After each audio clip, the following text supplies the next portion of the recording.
Pride to me means just being really like exuberantly yourself and not being filled with shame, not being afraid to be yourself, even if yourself isn't some like loud, queer presence, just being proud of who you are.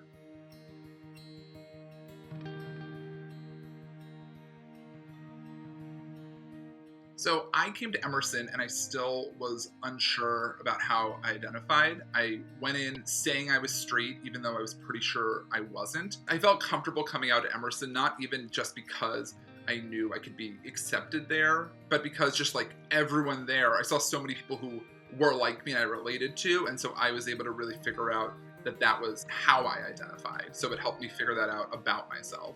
Just being in that environment, I was like, oh, I'm queer. Like, I know I can say this now.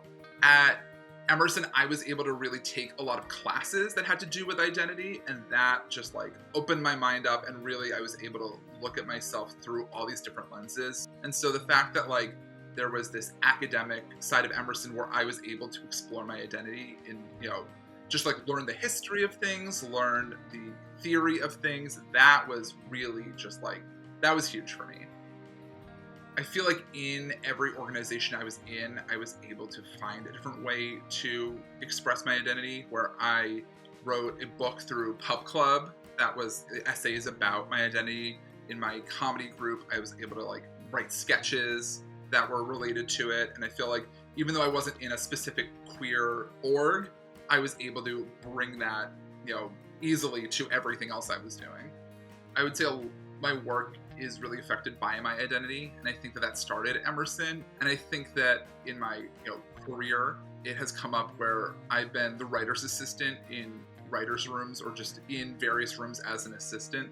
There were times where I would go like, oh well, here's my 2 cents. As a gay guy, this is what I think, because I was the only gay guy in the room, and the male writers were like, oh my god, I literally did not think of that, which was funny to me because I was like, to me it's so obvious, this perspective thing, but they needed that. I mean, it's a thing where or sometimes people are maliciously leaving out queer voices, but a lot of times it's more that they just they haven't had that experience, so they just don't know what they're talking about. They don't know what they're missing. It feels good to be like, oh, actually, I can weigh in on that. I have an answer. I'm proud to be an Emersonian because I feel like it is just a group of people and a school where so many exciting things are happening. It makes me proud in the real world to run into Emerson people. There's just like a sensibility about Emerson people that I feel like is really nice and really special.